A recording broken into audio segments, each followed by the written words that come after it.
in the next section Wednesday, and then there's like a whole board of work that I missed because I don't multitask very well. The one list, I think we're 002 in this Oh man. 003 list.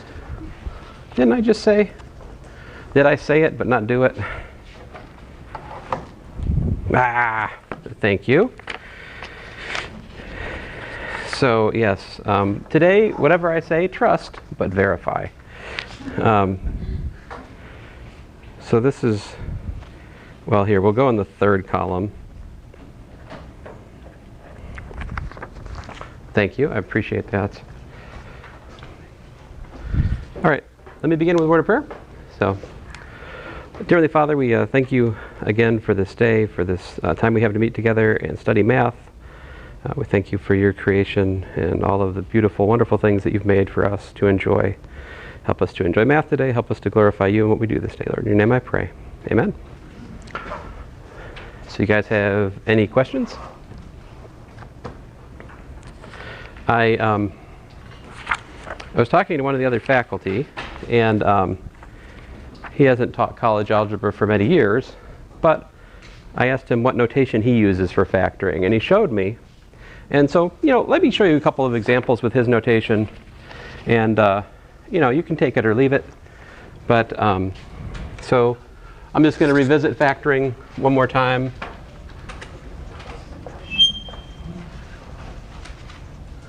And this is with Dr. Sprano's notation. I'll give credit where credit's due.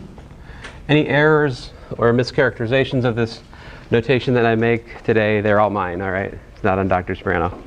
So here's example 1. Looking at 2x squared minus x minus 6, all right? So he's like, we need to look at how we can factor 2, right? So 2 is, I'll use a different color for this part. 2 is 1 times 2, right? And to get 6, we could either do 1 times 6 or 2 times 3, all right? So he just writes possible ways to factor the number right under the numbers like that, all right? And then he draws lines between the numbers, like something like this to this, right? And he does not use colors. I'm just using colors so you can see better what I'm doing.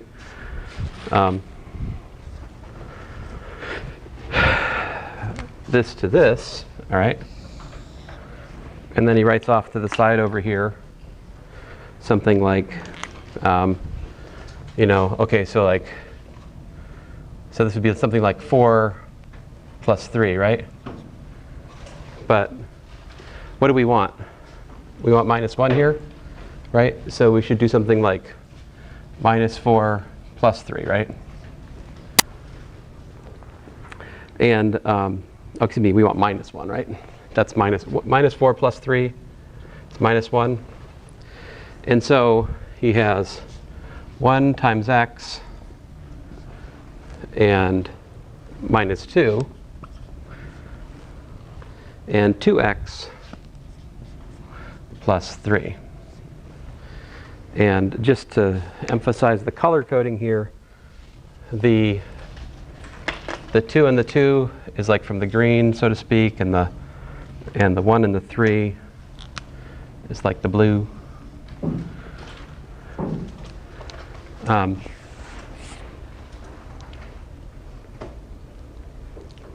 Let's see here. So the idea is you look at the factors of the first number and the factors of the last number, write down possible pairs, right? And then you try to connect the multiplying of the factors, right?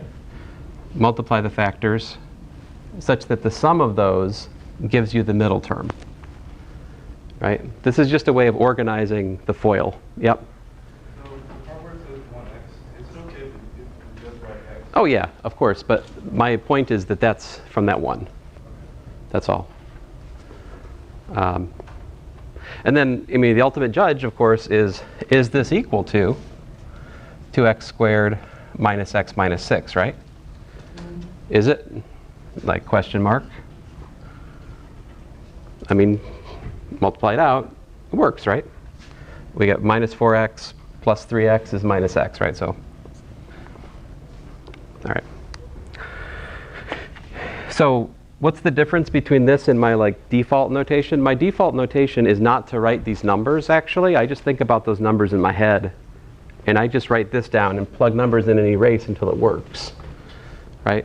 So my method is less explicit. Like I'm not writing the numbers and drawing the lines between it. So that's why Dr. Sprano's notation might be better for some of you. If you can't think about the numbers in your head, if you're losing track of the numbers as you're doing it, this notation or something like it might help you. Let me try another one here. So here, actually I'll do it over here. So here we have 6x squared minus 17x minus 10. All right, so what are the, you could do 1 times 6, right? Or you could do 2 times 3 to get 6. To get 10, we could do 1 times 10, or we could do 2 times 5. All right? And then, so what he's looking for is you're looking for how to get 17 from sums of products of these pairs. So you're like, what if I do, let's see here. How would this work? What if I connected 3 to 1 and 2 to 10? That would give me 2 plus 3 times 10, excuse me, that would give me 2 times 10, which is 20, plus 3, which is what? 23, right? That's almost what we want. We want 17, right? Oh, so we need like a plus on this one, right? And like a minus on that one. We need a what? We need a, let's see here, a minus 20 plus 3, right? That would give us minus 17. So let me put it out down here. So we get 2 times x, all right? And then 3 times x. And let's see here. So the 2 connects to the 10, so I do 3x plus 10. And I do 2x, 3x plus 1. So let me color code here. My bad, guys. So I mean to make one of these a different color so you can see it better. So this would be this one, and this would be this one. Now, am I right yet? I don't think I'm quite right yet, right? Because if you multiply that out, right, we have to check. Does that work? I mean, it doesn't quite work, right? Because this would give us 3 plus 20, 23x is our middle term, right? It needs a minus 10. So we need to make this minus. Now with that adjustment, I think we're okay, right? Because 1 times minus 10 gives me minus 10, right? 2x times 3x gives me 6x squared. And we get plus 3x minus 20x. So this is, you know, as claimed, 6x squared minus 17x minus 10.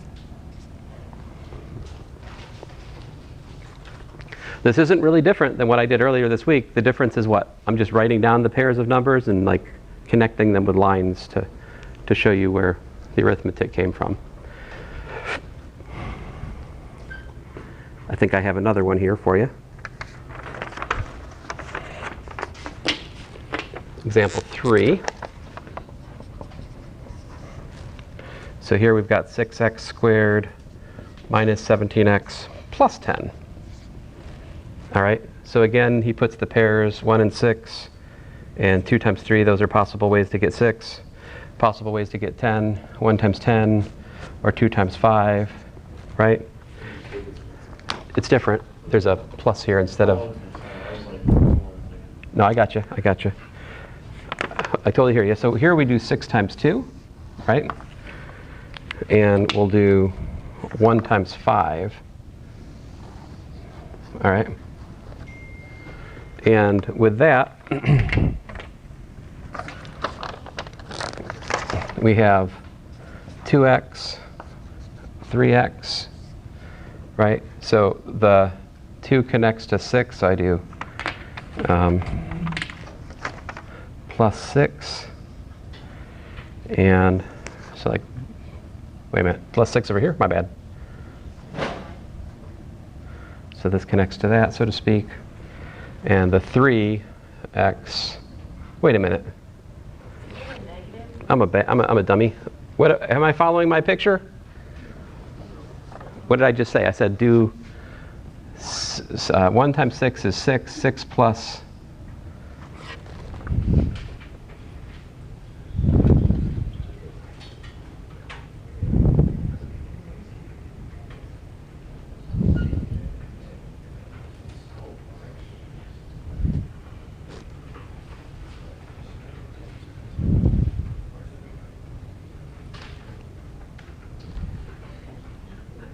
Okay, my bad.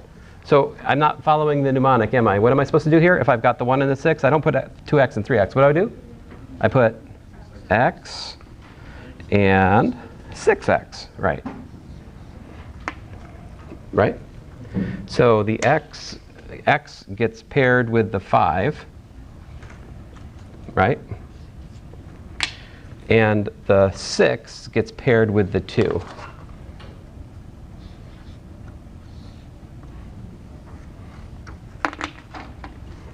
So just to, so the lines between the numbers, they're picturing the FOIL, right? The distribution of the numbers and the multiplying out of these factors. And so ultimately the question is, did it work? Well, we get 6 times 2 is 12x, x times 5 is 5x, 12 plus 5 is 17. Oh no, but we needed negative 17, so what did I have to do? Right, so but change them both to minuses. So. But there you go. This is equal to 6x squared minus 17x plus 10. All right. Again, as I told you the other day, it doesn't concern me too much how you do it. You just need a way to do it, right? So, but I mean I'm talking about factoring. Now the lion's share of problems I work, we don't have a coefficient in front of the x, right? So it's just x squared. And when you just have x squared in your factoring problem, life is easier, right? Because you don't have this trouble of figuring out how to split the leading coefficient into 2 times 3 or 6 times 1, right? So life is easier there, and that is 80% of the problems I give you on tests, you know? But we do have to talk about this. I spend more time talking about this in class than I spend testing on it. The reason I do that is because there is more to learn here. Many more of you are uncomfortable with this part of factoring than you are when we just have x squared, right? Like, if I do this one,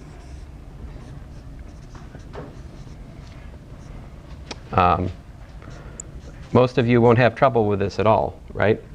I just put, and you probably can just fill in the blanks for me, right? So 1 and 5, but we need minus 1 and minus 5, right? So here the picture would be like this, 1 and 5 times 1, right? So it's really 1 times 1. So if you want to think about it, you can think about it this way. You know, 1 times 5 and...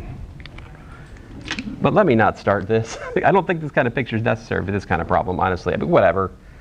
But it's the same thing again. Yeah. Yep. For our test, would we like be able to use one of the sheets, like the x cubed minus y cubed kind of thing? I did say you get a page of notes front and back, but it's up to you to make it. I don't give you one. Right, okay. Yeah. But yeah, especially those cubed formulas, I need help there too. All right. Did this go all the way around? This is going to the back of the room and come back to me? I didn't get it. Oh, yeah. All right, any questions before I go on here? All right, let's move along here. Let me do some harder rational function things that we haven't done yet, I don't think. We talked about the domain of a rational expression, right? Yep. Yeah, we did that. And I think we've done some simplification, right? Let's do some more how to simplify rational functions, yeah? So, example 5. Something like 6 times 7 minus t over t plus 9 times t minus 7. So can we simplify the rational function and put it in its lowest terms, quote unquote? I heard a yes. Good answer. So you're going to pull a minus out, minus 6, and that's a t minus 7. I mean, I totally agree with you. Just want to make sure people see what we're doing. So the reason he put just minus 6 up top is what? If you factor, see we're factoring a minus out of 7 minus t, right? That makes it t minus 7 when we factor a minus out. And once you do that, like the gentleman just said, we can cancel these like so, and we're just left with minus 6 over t plus 9. What's that? Why did the, oh, just wrote the question on the first time. I do that.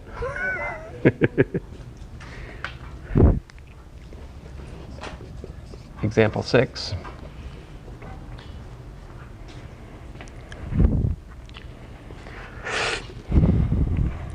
What if we had 3x minus 12 over 5x minus 20? Can we simplify this one?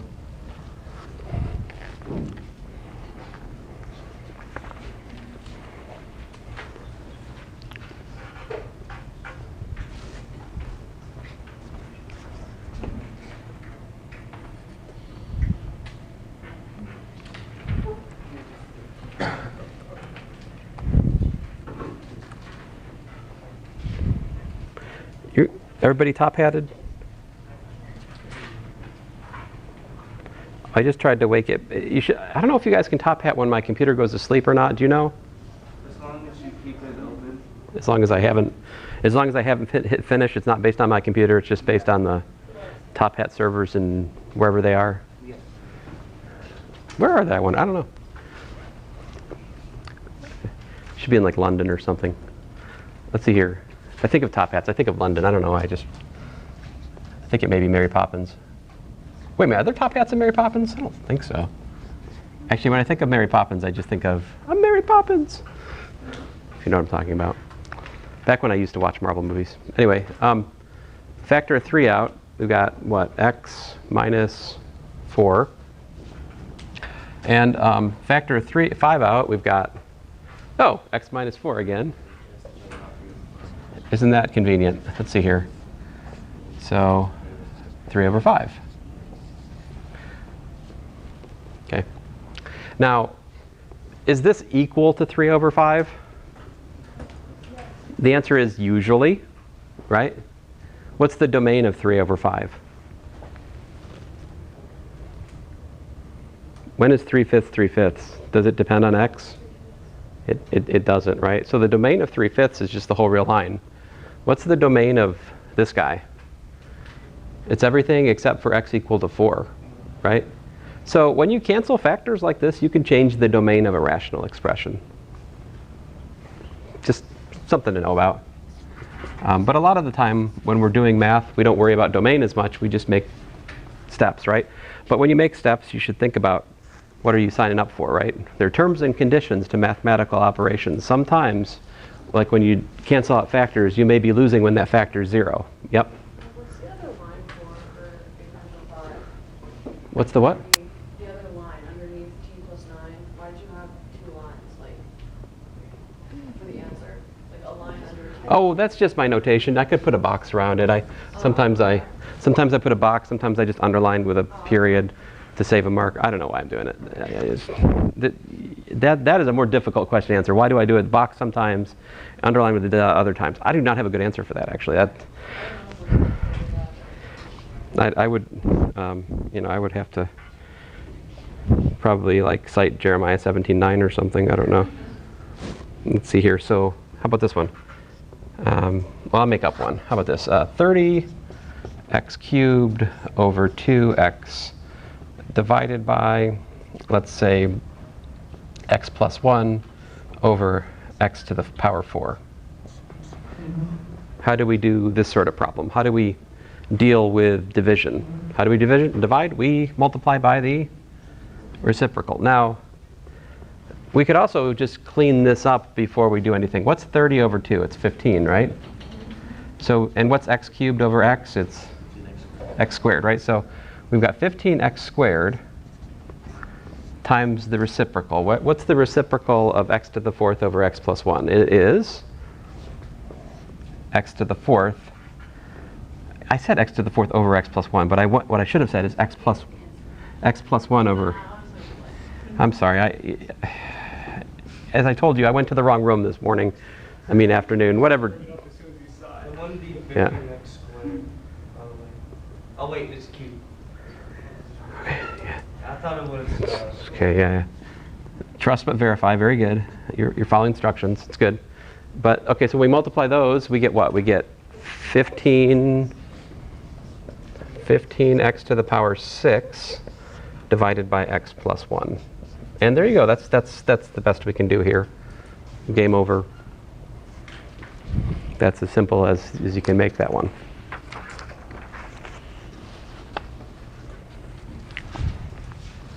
Example 8. We could have something like 8x minus 48 divided by 2x minus 16 divided by x squared minus 36 divided by x squared minus 4x minus 32. I might have already done this one with you guys. If I did, I'm sorry. But it probably doesn't hurt to see it again, does it? Ah, did I write it with divides last time? Oh, no, just like, you just read the divide symbol instead of... Yeah. Yeah, so I mean, this, right, means the same thing as 30x cubed over 2x divided by x plus 1 over x to the fourth, right? These are just different notations for the same thing. Left to my own devices, I will not write this. Okay, so how do we do this? We factor the 8, right? So we've got 8 times x minus 6 over 2 times x minus 8 times, I'm going to write this out as a middle step, x squared minus 4x minus 32. I mean, whatever you do, you always end up multiplying by the reciprocal, okay? Or at least that's one path here.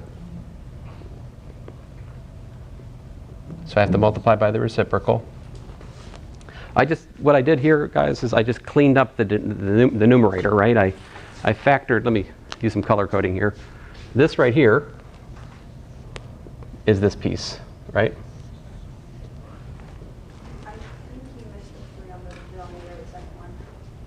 Denominator of the second term, 36. Or were you trying to factor it? Oh, no. Thank you. That was supposed to be 36. Thank you. Just as I planned, of course. Making sure you're watching me. You better watch me today.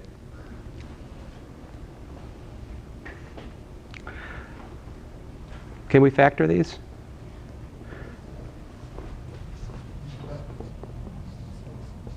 Did I hear a yes or?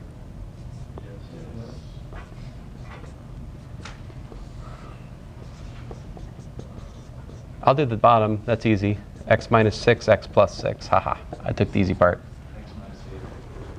I heard x minus 8, x plus 4. Do you guys agree with him? So we get a minus 8x plus a 4x.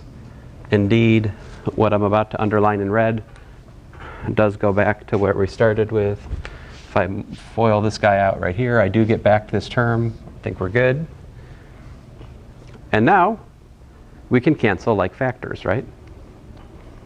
So what cancels? The x minus 8. Anything else? Ah, okay. Anything else? Oh, 8 over 2 is what? Yeah, 4. So what we got is we've got 4 times x plus 4 divided by x plus 6. There you go. Of course, you can multiply out the numerator and get 4x plus 16 if you prefer. Yeah? So if you were, for example, to ask the domain of that equation Z, would you just solve the denominator? Ah. So normal? So the domain of the answer, the boxed. The denominator of, So this, right, so what, like, I'm assuming. I mean, the domain of this is a little bit trickier, right? What we started with, if you have this guy, 2x minus 16 is 0, you're in trouble, right? If you have this guy is 0, you're in trouble because that fraction doesn't make sense. But also, if you have x squared minus 36 is 0, you're in trouble. So there's 3 ways to get in trouble for the original thing because you've got, 3 different ways to divide by 0 in some sense. So the original one, the domain is missing 8, as well as plus or minus 6, as well as 8 or minus 4. You have to solve for all of those. You got a bunch of points missing. Okay. Because you have to do the denominator. Yeah, in contrast, this one, the domain is just everything except for minus 6. So by making these cancellations, it stopped making, like this means that 6 is no longer a problem and 8 is no longer a problem for the resulting expression. Making a future-looking comment, if we were to think about graphing such a thing, these kind of cancellations where the factor just disappears, it corresponds to something called a hole in the graph. This is like, I'm making a time-traveling comment. That's like 4 weeks ahead of us, maybe 6, I forget exactly. It's a ways. All right. I think we really only have one other sort of kind of example. I guess I have 2 of them for you. Example 9, x minus 1 over x plus 1 over x. How do you simplify this sort of so-called complex or nested fraction? So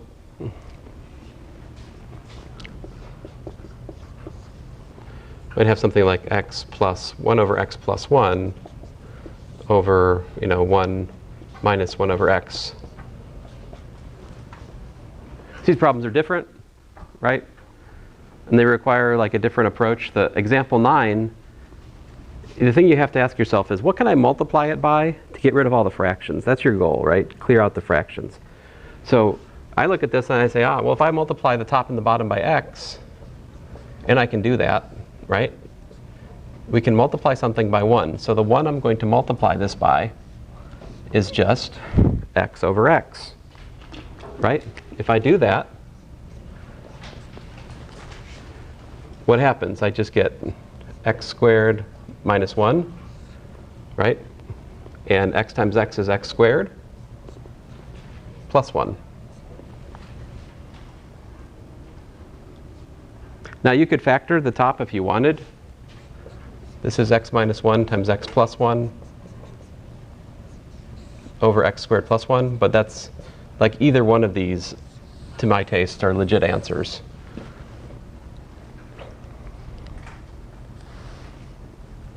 X squared plus 1 is prime. We can't cancel that with anything in the other, in the numerator there.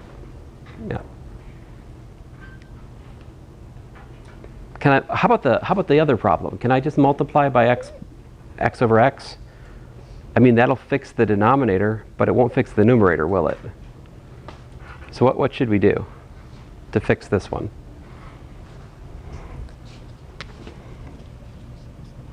How about this? Let's try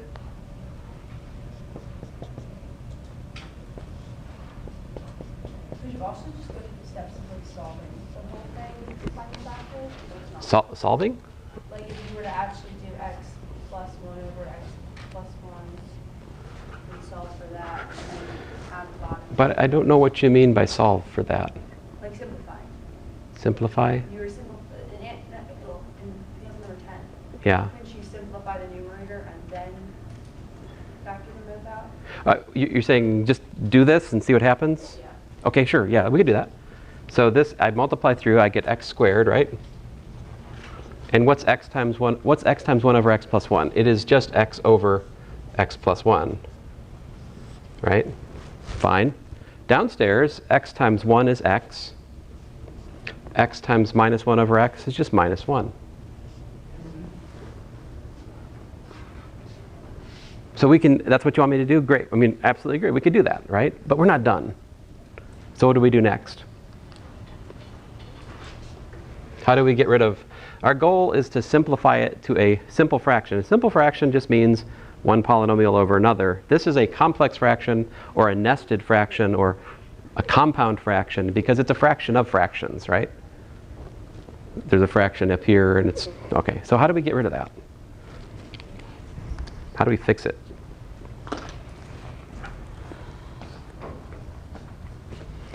Hey, how about this? What if we multiply by x plus 1 over x plus 1? What would that do?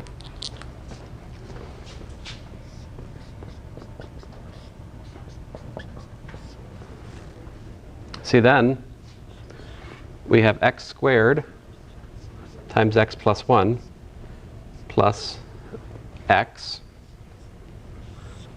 right? So when we multiply x plus 1 times x over x plus 1, the x plus 1's cancel, and we're just left with x there. And then downstairs, we have x minus 1 times x plus 1, which I could multiply out, but I'll just leave it like that. All right? And then this gives me x cubed plus x squared plus x divided by x minus 1 times x plus 1. Why can't you cancel x plus 1 and x plus 1? Why can't I cancel the, oh, this is a good question. Good question. Can somebody tell me, why can we not cancel this x plus 1 with this x plus 1? Yeah. There's addition in the numerator, right. So in order to cancel something from the numerator with something from the denominator, we have to actually be able to factor the thing out in the numerator so that we could cancel it. So, for example, if I had 3 times 5 plus 2 over, let's say, 15, right? Which is 3 times 5, right? I can't cancel these 5s.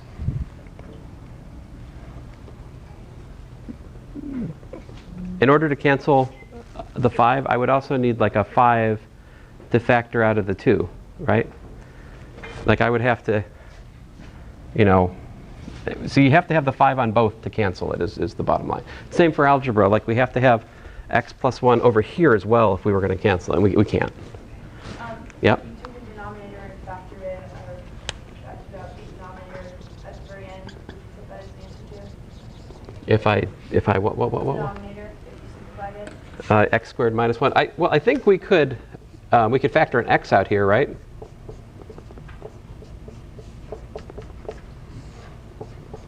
Now you're saying we could multiply the denominator out? The x squared minus 1. Is it tomato? Is it tomato? I don't know. Like whatever. But you would take either of the two. Oh yeah. By the way, I'm pretty sure that's a prime polynomial. Okay, so I don't think we can factor the x squared plus x plus 1 there.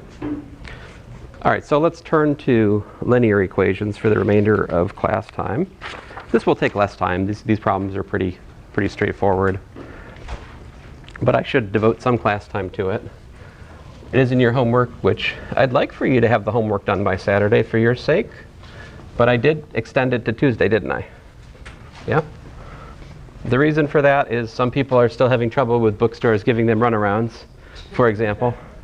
I anticipated this, but you do have the grace period. You can get started on it. I mean, you also, you do want to get the access code. You're going to need that, but thankfully, in the meantime, we can all do our homework with the grace period, if nothing else. Where was I? Example 11. So I'm going to talk about linear equations. So finally, equations, right? Up till this point, search your heart, we did not solve equations. What have we done? We've factored. What is factoring? Factoring is taking one expression and trading it for another expression, right? It's taking a given formula and rewriting the formula. Like what we did here was we took a given formula and we rewrote the formula, right? We didn't solve anything. We didn't find a number which, when we plug it in, makes an equation true. There was no equation to make true. We're just dealing with what's called an expression. There's a difference between an expression and an equation. Factoring is something we do to an expression. Solving is something we do to an equation. All right? So now linear equations, we're actually going to solve some equations. And so I'm just going to go by, I was numbering my examples, 11. So here's one. So suppose we had 5 times 5x plus 9 equals to 13 minus, and honestly folks, like this really should be the start of the course. I don't know, like if I had to do it over again, I would have started day 1 with this. This would have made you feel better, right? I think. At least when I teach the class before this, which I've taught a few times, intermediate algebra, we always start with these, right? So how do you solve this? You just multiply out, right? We have 25x plus 45 equals 13. Distribute the minus. And then our goal is to what? Isolate x, right? Isolate x, so we get add x to both sides.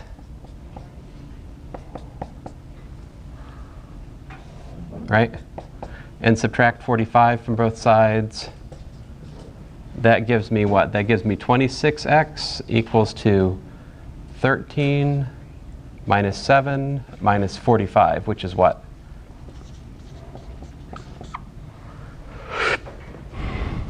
What's that? 39?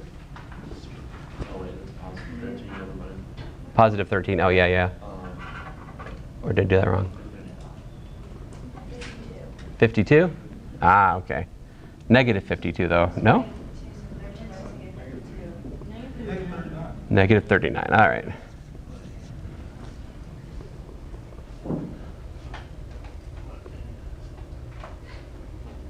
I think I solved this wrong the other day. I remember getting 39 in another section of this class. I feel like no one corrected me. It's not good for that class. Or maybe I'm just remembering it wrong. Maybe I had a minus there. Let's just hope for that. Okay, so divide by 26. What do we got? Actually, what's more likely is I'm making a mistake right now. Am I making a mistake right now? Let me know. Okay. So I did it different. Would it be fine if I were to subtract the 26 x to the other side? subtract the 26. So you had minus 26 equals to 26 minus 26. Yes, I got negative 26. Minus 26x equals 39. Yeah, that's fine. That's same thing. Same thing. Yeah. So 39 is 3 times 13. 26 is 2 times 13. So the 13's cancel, and the answer is minus 3 over 2. All right. So we could say the solution set is the set just containing minus 3 halves. What is it? Is it a question? No.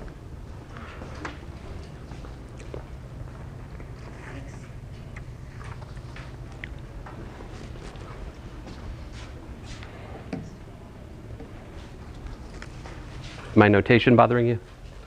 No, No. I just decided that 13 minus 7 was negative 6. Ah, okay.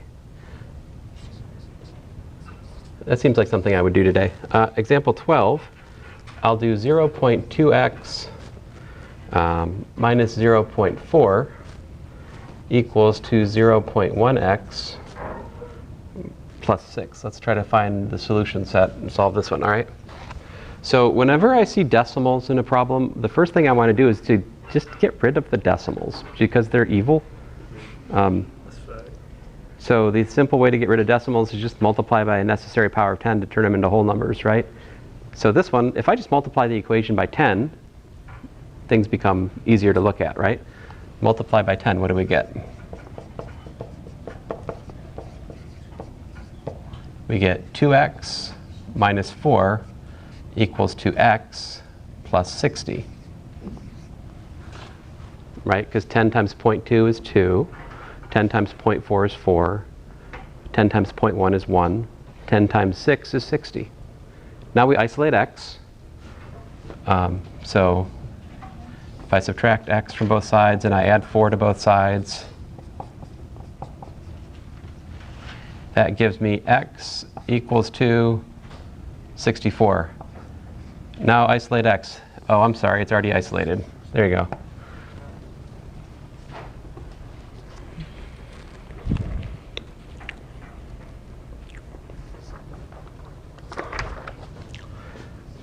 Example 13. All right. Any questions? I mean, you guys can stop me, ask questions anytime, pretty much. Yep. Oh, yes, the solution. This is the solution. The solution set, thank you. Solution set is a set, so it is this thing. I know, this is pedantic, but a solution set is a set. The solution is a number. A number is not a set. These are different objects. Oh, okay. Right? So on a quicker test, you want us to write the set? Depends on the wording. If I say find the solution set, then I want you to find the solution set, yeah. So here's one where the solution set's more interesting. What if I had something like, 2x minus 1 equal to 2x minus 1.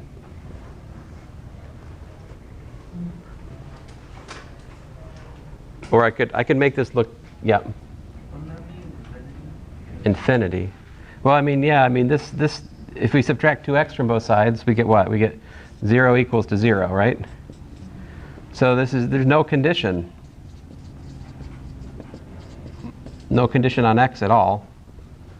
So what's the solution set here? Yeah, all real numbers, just minus infinity to infinity. If we're more used to the So the solution like this, the x such that x, can we do it that way? I prefer it. Oh, yeah, sure. I mean, fair enough. This you could also write as x such that x equals to 64. If you want to write more, I can't stop you.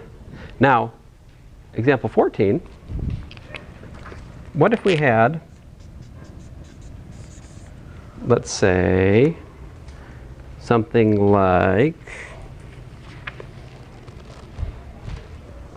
3x plus 1 equal to 3x.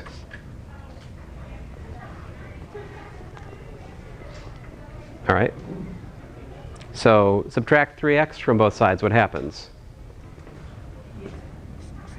If we subtract 3x from both sides, we get 1 equals to 0. Is this ever true? Is 1 ever equal to 0? No. So this is one of these guys. But in another sense, this is very nice because this says that the solution set is what?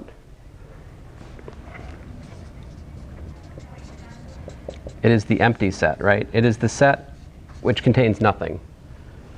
Now, your homework asks you about explaining whether the given equation is conditional, an identity, or inconsistent, right?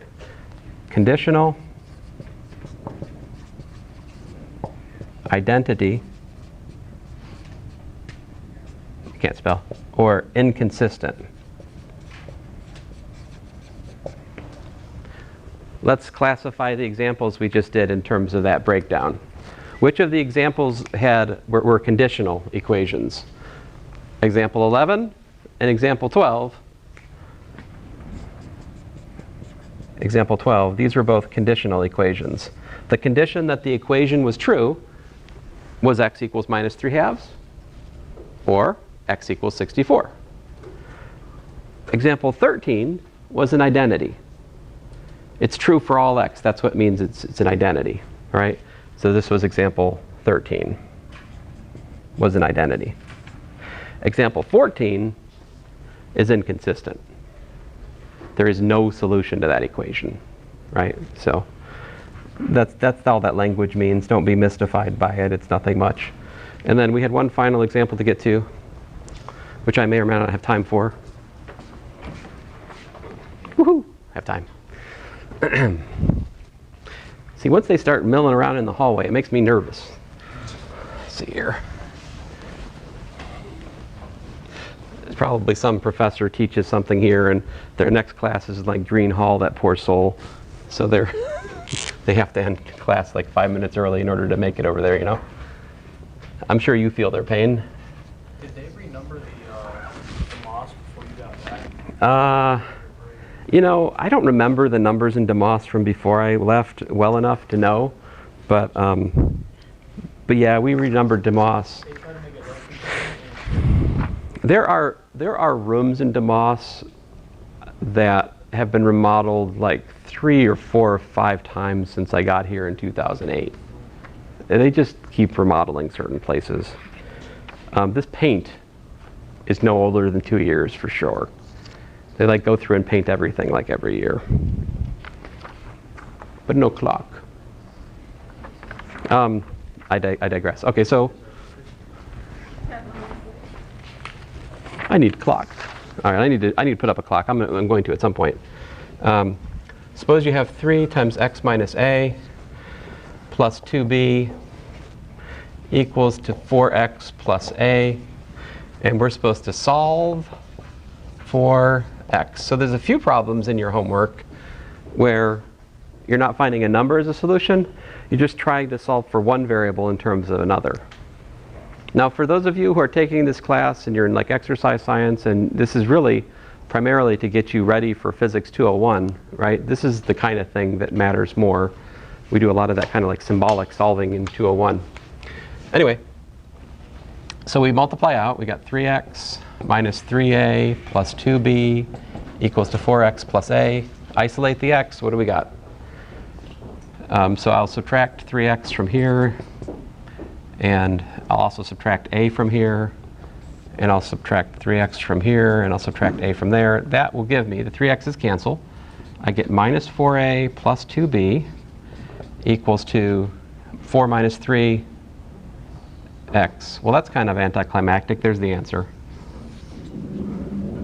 In general, after you make the first step, you get a number times the x, and you have to divide by that number, you know, but anyway, the last 10 problems in the homework are like these things. I don't think you'll have trouble with those, though, even though we've spent relatively little time.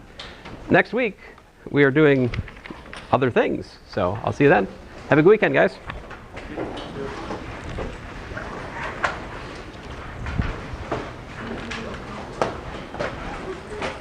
Thanks.